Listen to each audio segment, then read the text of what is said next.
Good morning बेटा जी, good morning all of you. चलो जी बादशाह आ जाओ, आ जाओ बेटा जी आ जाओ। बारिश भाई, रात को बड़ी जबरदस्त बारिश हुई थी दिल्ली में। रात को बड़ी बारिश हुई थी। आओ पुत्र जी, हम अपनी पाठशाला स्टार्ट करते हैं अब। क्या कर रहे थे बेटा हम?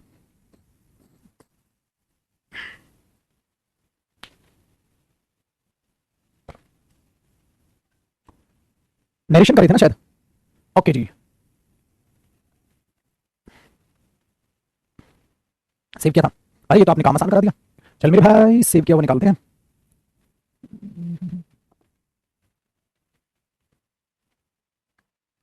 नरेशन बेसिक, और बेसिक नहीं था ये, मेन है ये। कहता सर नरेशन बेसिक किया था, बेसिक नहीं है छुटकू मियां, यही तो है करता धरता, यही तो मेन है।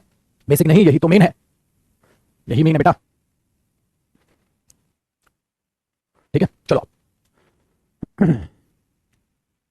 देखो पुत्र जी, हमने कल ये प्यारी सी चीज सीखी थी कि एग्जैक्टली डायरेक्ट स्पीच का और इनडायरेक्ट स्पीच का मतलब क्या होता है, पहली चीज।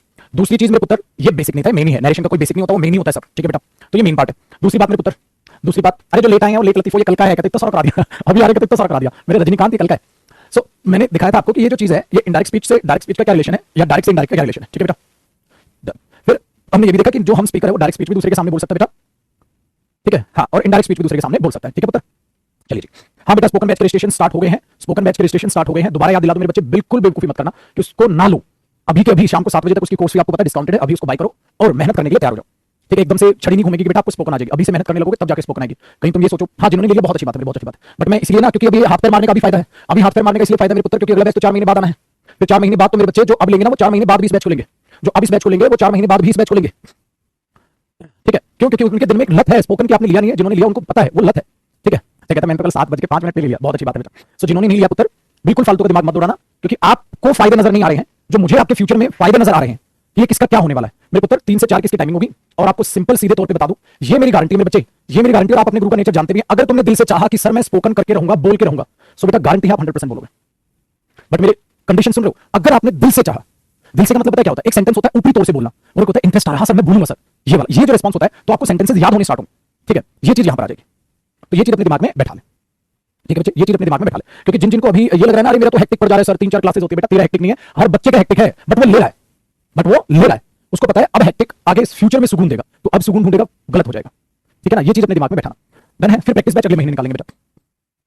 ठीक है जी, ये याद रखना। तो बेटा जो पुराने स्टूडेंट्स हैं उनसे मिलो, उनसे बात करो, वो बताएंगे आपको उनमें कितना चेंज आ गया था स्पोकन बैच लेने के बाद, और वो भी इसको दोबारा ले रहे हैं, वो भी इसके लिए दोबारा ले रहे हैं। ठीक है, उनके लिए मैंने स्पेशल कोर्स फी भी इसके लिए रखी थी कि दोबारा बच्चे एडमिशन ले रहे हैं। ऐसे ही आपके साथ होगा, जब आप पहली बार स्पोकन ले रहे हैं तो अलग है, अगर दूसरी बार फिर से दोबारा लोगे तो उसकी कोर्स फी फिर अलग मैंने उनके लिए रखी है।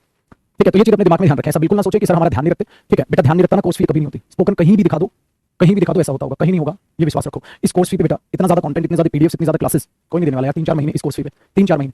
सो इसके मुकाबले तो पहले मैंने इसे 1100 किया था, फिर मैंने इसे और कम किया कि नहीं, और कम किया जाए, क्योंकि बच्चों का इंटरेस्ट भी डेवलप करना है। डन है डन जी पुत्र, चलो अब आगे की बात करते हैं। हाँ बेटा, ट्रैफिक जैम था, तो जिनको नहीं बाय कर पाए दोबारा कर ली, इसलिए मैं आज लाइव भी आके यूट्यूब पे बताऊंगा। जो बाय नहीं कर पा रहे हैं, अभी बहुत ज्यादा ट्रैफिक चल रहा है उस पे। ठीक है, आपको पता है पहले वाले बच्चों को पता, उनकी कमेंट भी फंसती थी। ठीक है, जो है कई बार बैच की क्लास भी ऑफ करनी पड़ी थी, इतना ज्यादा नंबर स्टूडेंट स्पोकन में था। स्पोकन में बहुत आता है बच्चे, स्पोकन में बहुत बच्चा आता है।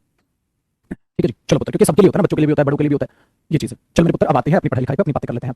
अब अपनी कल वो क्या क्लास हमने ले ली, पक्का प्रॉमिस है, बहुत अच्छे। ठीक है, बहुत बढ़िया मेरे भाई। देखो जी पुत्र, हम नरेशन में अब ये देखते हैं बेटा, नरेशन में हमें पढ़ना क्या है। सर आपने इनडायरेक्ट स्पीच बता दी, डायरेक्ट स्पीच बता दी, नरेशन का रियल लाइफ से रिलेशन करके बता दिया। अब सर बेसिकली हमें नरेशन में पढ़ना क्या है, मतलब कैसे क्या पढ़ सकते हैं हम। ठीक है, तो ध्यान से सुनना मेरे बच्चे, ध्यान से सुनना। डन है, देखो कैसे आपने सुनना है, कैसे आपने सुनना है। नरेशन के केस में मेरे पुत्र, जब आप ये लिखते हैं एग्जांपल, दोबारा से ऐसे हेडिंग डालनी है आपने, नरेशन, हाँ, और आप एरो लगाओगे कॉन्सेप्ट्स, नरेशन, और आप एरो लगाओगे कॉन्सेप्ट्स, कि नरेशन में कौन कौन से कॉन्सेप्ट्स पढ़ने चाहिए, कैसे पता चलेगा बेटा। एक काम कर लेते हैं वहां नरेशन का। ठीक है, ओल्ड स्टूडेंट के लिए क्या, ओल्ड स्टूडेंट के लिए आज मैं 3 बजे क्लास लूंगा, पुराने स्पोकन बैच में वहां पे बातचीत करेंगे बेटा। ठीक है, देखो पुत्र, नरेशन कॉन्सेप्ट्स का मतलब क्या है, बातचीत को बड़े ध्यान से सुनना मेरे पुत्र, कि जब आप लोग कॉपी करते हैं ना, जब आप लोग ये लिखते हैं रोहित, हाँ, said to Rohit, said to me, comma inverted commas, Raman has come, Raman has come, ये ऐसे कर देते हैं, Raman will do this work, ये सेंटेंस लिखो।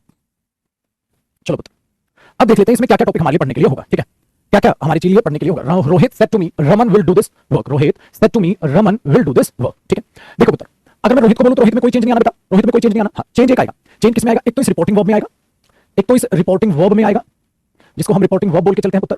और एक चेंज आएगा मेरे पुत्र प्रपोजिशन में, क्योंकि रिपोर्टिंग वर्ब में जब चेंज आएगा तो ऑब्वियसली बात है वो प्रपोजिशन में भी चेंज आना है। तो भाई साहब एक तो हमने ये सीखना है मेरे बच्चे कि रिपोर्टिंग वर्ब और प्रपोजिशन में क्या चेंजेस आएंगे। भाई एक तो सिलेबस डिसाइड हो गया छुटकू मियां इसका, ये एक तो सिलेबस इसका डिसाइड हो गया, ये एक तो सिलेबस इसका डिसाइड हो गया। Rohit said to me reporting verb यहां पर क्या है सेड और टू क्या है प्रपोजिशन, तो रिपोर्टिंग वर्ब में चेंज आएगा जिसकी वजह से प्रपोजिशन में चेंज आएगा। तो एक तो हमें ये सीखना है सर रिपोर्टिंग वर्ब कैसे चेंज होगी, जैसे आपने बोला सर टोल्ड कर देंगे, बिल्कुल बेटा इसमें तो बता दिया अलग अलग टाइप के सेंटेंसेस में कैसे होगी, एक तो ये सीखना है। चलो बेटा क्या मी में कोई चेंज आएगा, कोई भी चेंज नहीं आएगा। आज मेरे पुत्र अब आगे बढ़ते हैं। बेटा आपको ये कोमा इन्वर्टेड कोमास दिख रहे हैं, हाँ सर आपने बोला बिल्कुल दिख रहे हैं सर। बेटा ये कोमा इन्वर्टेड कोमास तो डायरेक्ट स्पीच में है ना पुत्र, देखा कोमा इन्वर्टेड कोमास तो डायरेक्ट स्पीच में है ना पुत्र, आपने बोला बिल्कुल सर डायरेक्ट स्पीच में है। तो इनडायरेक्ट स्पीच में क्या कोमा इन्वर्टेड कोमास रहेगा या क्या बनेगा, कंजंक्शन बनेगा। तुम्हारी क्यूट सी स्माइल मेरी तरफ इशारा करके कह रही है कि सर कंजंक्शन बनेगा। इसका मतलब मुझे ये देखना होगा मेरे पुत्र दूसरा कॉन्सेप्ट कि how to select conjunction for indirect speech, how to select conjunction for indirect speech. So पहला नरेशन का कॉन्सेप्ट रिपोर्टिंग वर्ब को बदलना सीखो, फिर है कि कंजंक्शन को देखना सीखो, ठीक है पुत्र। चलो अच्छा मेरे बच्चे एक बात को जरा सोच समझ के बताना, जो ये रमन है हाँ भाई ये चेंज होगा कि नहीं होगा इसको भी मुझे देखना होगा, और इसको बोलते हैं बेटा change of person, change of person. मुझे सीखना होगा पर्सन को कैसे चेंज किया जाता है, मुझे सीखना होगा मेरे पुत्र पर्सन को कैसे चेंज किया जाता है। इसका मतलब मुझे तीसरा कॉन्सेप्ट ये बनाना होगा चेंज ऑफ पर्सन कैसे होता है, ठीक है वेरी गुड डन है।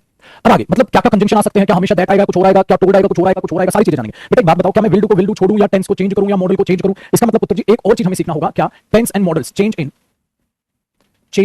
टेंस या मॉडल्स, या एक सिंपल बात लिख दो बेटा चेंज इन वर्ब्स है ना यार, सिंपल है चेंज इन वर्ब्स। वर्ब्स में सब नहीं आ गया बेटा, वर्ब्स में सब नहीं आ गया, वर्ब्स में सब नहीं आ गया, टेंस भी आ गया मॉडल भी आ गया, वर्ब तो बाप है सबका, और वर्ब से ही टेंस निकले हैं, वर्ब से ही मॉडल्स निकले। मेरे पुत्र तुम नहीं जानोगे तो इन बातों को कौन जानेगा। सो टेंस में चेंज, ठीक है मॉडल्स में चेंज। उसके अलावा पुत्र नॉन फाइनाइट वर्ब का क्या होगा, हमने बोला सर ये तो चेंज नहीं होती, बट बेटा जो भी हो चेंजेस तो आपने देखने। ये आ गया वेरी गुड। बेटा जी एक बात बताओ क्या दिस का दिस रहेगा, दिस का दैट हो जाएगा, आपने बोला दिस का दैट हो जाएगा सर। इसका मतलब मेरे पुत्र हमें एक चीज और देखनी है अदर चेंजेस। इनका मैं नाम पता क्या रख के चलता हूं, इनका एक प्यारा सा नाम मैं रख के चलता हूं बेटा, इनको मैं बोलता हूं हमेशा अदर चेंजेस,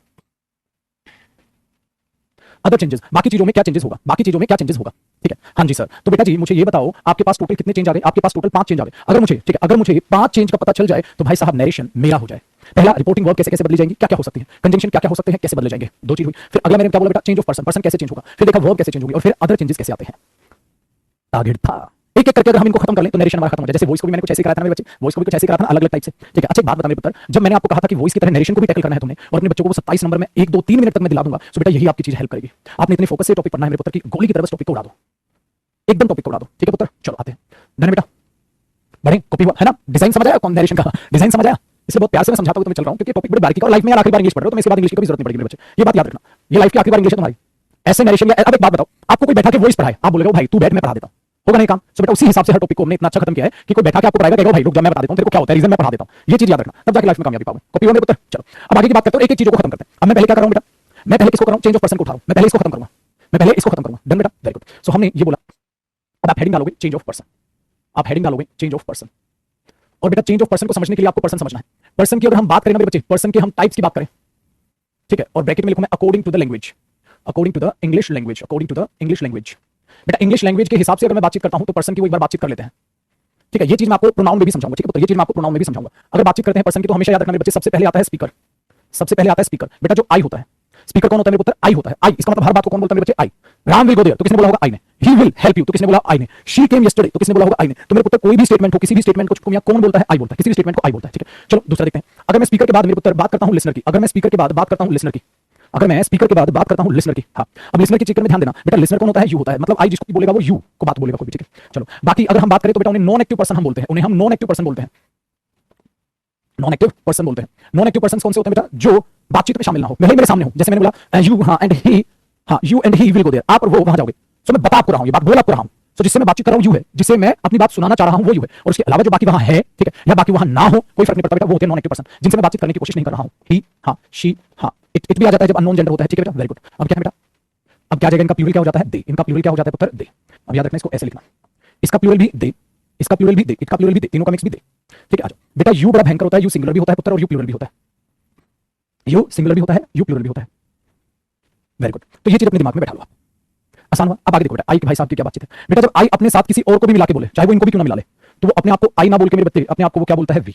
सो बच्चा सोचता है आई का प्लूरल भी है, आई का प्लूरल तरीके से भी नहीं है बेटा। जब आई अपने साथ बाकियों की भी बात करने की कोशिश करता है तो वो वी बोल देता है, बाकियों की भी बातचीत करने की कोशिश करता है तो अपने आप को वी बोलता है। जैसे मैंने सबकी बात की, मतलब वी विल वर्क हार्ड, हम मेहनत करेंगे पुत्र, हम कौन कौन, मैं भी आप भी, जिन जिनकी भी मैं बात कर रहा हूं, ठीक है। ये चीजें होती हैं वी में। तो वी आई का प्लूरल नहीं होता बेटा। आई जब अपने साथ किसी और की भी बातचीत करता है, ये उसमें यू शामिल भी हो सकता है। तो ये चार्ट आई थिंक आपको समझ आएगा। जब ये चार्ट समझ आएगा तभी आपको वो टॉपिक नरेशन का समझ आएगा। कई बच्चे नरेशन के टॉपिक में ना तुमने बचपन में ये रटा होगा, देखो SON 1 2 3 भाई ये रूल रट देते हैं भाई, एक बड़ा खतरनाक है यार, ये पता नहीं इंडिया में पॉपुलर है ये रूल, ये बकवास है बेटा, ये बकवास खराब कर देगा जिंदगी है। SON 1 2 3 रटा होगा ना, ज्यादातर नहीं रटा होगा ना, ये बेटा गलत होता है, ये अधूरी बात है, ये पेपर में काम नहीं आएगी, अधूरी बात है। ठीक है, चलो बेटा ये पर्सन है और ये चीज जिनका प्रोनाउन हुआ वो जानते होंगे, जिनका नहीं हुआ प्रोनाउन में मैं चीज आपसे डिस्कस करूंगा, ठीक है, बट जितनी हमें चाहिए नरेशन से हमने वो डिस्कशन पे डाल दी। डन।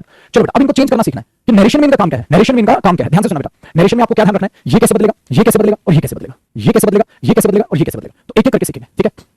चल पुत्र, तो अब मैं हेडिंग डालूंगा, अब मैं हेडिंग डालूंगा how to change, how to change speaker, how to change speaker I और we, how to change speaker I और वी। आई और वी को आप कैसे चेंज करोगे for indirect speech, indirect speech के लिए। So how to change I और we for indirect speech, indirect speech के लिए आई और वी को आप कैसे चेंज करोगे, ठीक है, फॉर इनडायरेक्ट स्पीच। बेटा डायरेक्ट से इनडायरेक्ट जाना होगा तो इनडायरेक्ट स्पीच के लिए आई और वी को चेंज कैसे करेंगे और क्यों करेंगे, सारी चीजें बताऊंगा अपने बच्चों को कैसे करेंगे, ठीक है, और क्यों करेंगे। ध्यान से सुनो बेटा जी, अगर मैं एक बातचीत लिखता हूं, ध्यान से सुनना रे पगले, अरे पगले, मैंने एक बात लिखी ही, और बेटा एक काम करना, एक काम करो, ये लिखने के बाद ना यहाँ एक लाइन का गैप छोड़ देना, आई और वी दिखेगा एरो लगा के, हाँ एक लाइन का गैप छोड़ देना, उसके बाद क्वेश्चन लिखना बेटा, एक लाइन का गैप छोड़ देना, उसके बाद क्वेश्चन लिखना। देखो एग्जामिनर ने दिया ही said to her, he said to her, I can go there। देखो बेटा आप सबको एक बात बता दूं, एक दो बार तो मैं पूरा पूरा सेंटेंस चेंज कराऊंगा, फिर नहीं कराऊंगा, क्यों नहीं कराऊंगा, क्योंकि हम पहले ना एक एक चीज को सीखेंगे, तब बाकी चीजों को बाद में देखेंगे, ठीक है बेटा। वेरी गुड, ध्यान देना मेरे पुत्र, इसको अगर मैं चेंज करूंगा, ध्यान दो बेटा, ही में तो कोई चेंज नहीं आना, क्यों, क्योंकि ये बात थोड़ा उसने बोली है, ये बात तो ही ने नहीं बोली है, ही सेड टू हर। सो मैंने आपको क्या कहा था बेटा, ये जो ही है, हाँ पुत्र, आपको नहीं लग रहा ये स्पीकर है, आपने बोला जी सर, बेटा ये कौन सी बात का स्पीकर है, पुत्र जी इस बात का स्पीकर, पुत्र जी इस बात का स्पीकर है, ठीक है, और ये हर क्या है मेरे बच्चे, ये लिसनर है, ये किस बात की लिसनर है, इस बात की लिसनर है। मैंने यही तो सिखाया था आपको, ये चीज वही तो रिपोर्टिंग और यही तो बताती है किसने किसको क्या रिपोर्ट किया, मतलब इसने बोला तो ये बात का बोला गया स्पीकर कौन है, ही है, और इस बात की लिसनर कौन है, हर है ना पुत्र, इस बात की लिसनर कौन है, हर है। बात से समझ में, ठीक है। और तो जिन्होंने चेंज कर दिया रुक जा, भी चेंज तो तूने करके बाहर नहीं तोड़ना, जो समझाने की कोशिश कर रहा हूं वो समझ ले, चेंज कर दोगे तुम इसको, मुझे पता है 2 सेकंड में चेंज कर दोगे, बाहर में बट समझ भी लो उसको, पता तो तुम्हें वॉइस में भी था, I write a letter written by me करके लिया उससे पूरी जिंदगी में, समझने के बाद तो समझ लो मेरे बच्चे, आंसर मत लिख के दिखाओ, मुझे आंसर नहीं चाहिए, मुझे पता है तुम्हें आंसर पता है, बट पढ़ ले मेरे पुत्र ये क्या है, ये हो क्या रहा है जिंदगी में, समझ ले। देख he said to her I can go there. So बेटा याद रखना ये इस बात का स्पीकर है, और ये जो हर है ये इस बात की लिसनर है, ये इस पूरे इन्वर्टेड कोमास में जो रिपोर्टेड स्पीच हम बोलते हैं ये इसकी लिसनर है, और मेरे पुत्र ये इसका स्पीकर है। ये बात समझ में आती है आपको, आपने बोला जी सर ये बात समझ में आती है, तो बेटा ये ध्यान से सुनना। अब जब मैं इस बात को इनडायरेक्ट स्पीच में बना रहा हूं, अब मैं इस बात को पुत्र इनडायरेक्ट स्पीच में बना रहा हूं, तो मैं इसे बनाऊंगा इनडायरेक्ट स्पीच,